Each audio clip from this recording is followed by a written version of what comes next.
നമസ്കാരം, ഈ ന്യൂസിലേക്ക് സ്വാഗതം. GHSS തരുവണയിൽ വിജയോത്സവം നടത്തി.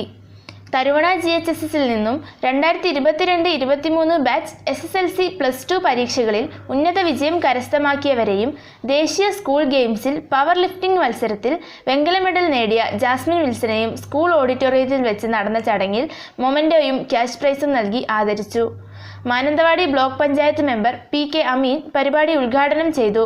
ലളിതമെങ്കിലും ഗംഭീരമായ ചടങ്ങിൽ കഴിഞ്ഞ വർഷം SSLCക്ക് ഫുൾ A+ നേടിയ 13 വിദ്യാർത്ഥികളും 9 A+ നേടിയ വിദ്യാർത്ഥികളും NMMS USS നേടിയ വിദ്യാർത്ഥികളും +1, +2 തലങ്ങളിൽ ഉന്നത വിജയം നേടിയ വിദ്യാർത്ഥികളും ആദരവ് ഏറ്റുവാങ്ങി. അക്കാദമിക് രംഗത്തെ മികവ് മാത്രമല്ല, സമൂഹത്തിൽ നൽകുന്ന സംഭാവന കൂടിയാണ് ഒരു വിദ്യാർത്ഥിയുടെ വിജയമെന്ന് പരിപാടി ഉദ്ഘാടനം ചെയ്ത് block panchayat president Shri PK അമീൻ പറഞ്ഞു. അവിടെയാണ് നിങ്ങൾ അവരുടെ കൂടെ നിൽക്കേണ്ടത്, അവിടെയാണ് അവർ പറയുന്നത് നിങ്ങൾ അനുസരിക്കേണ്ടത്, അവിടെയാണ് അവർ പറയുന്നത് നിങ്ങൾ മനസ്സിലാക്കേണ്ടത്. അങ്ങനെ മനസ്സിലാക്കിയിട്ട് സമൂഹത്തിൽ നന്മകൾ ചെയ്യുന്നവരായി മാറാൻ വിദ്യാർത്ഥികൾക്ക് കഴിയുമ്പോഴാണ് നമ്മൾ യഥാർത്ഥമായി നമ്മുടെ ജീവിതത്തിൽ നമ്മൾ വലിയ സാറ്റിസ്ഫാക്ഷൻ ഉള്ളവരായി മാറുന്നത്.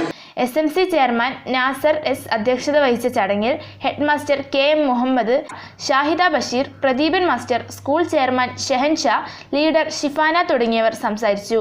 പ്രിൻസിപ്പൽ ജെസ്സി MJ സ്വാഗതവും അബ്ദുസലാം മാസ്റ്റർ നന്ദിയും പറഞ്ഞു. ഈ ന്യൂസിന് വേണ്ടി ക്യാമറാമാൻ മുഹമ്മദ് ഹാദിക്കൊപ്പം ഹാദിയ സുൽത്താന. News bureau, Tharuvana.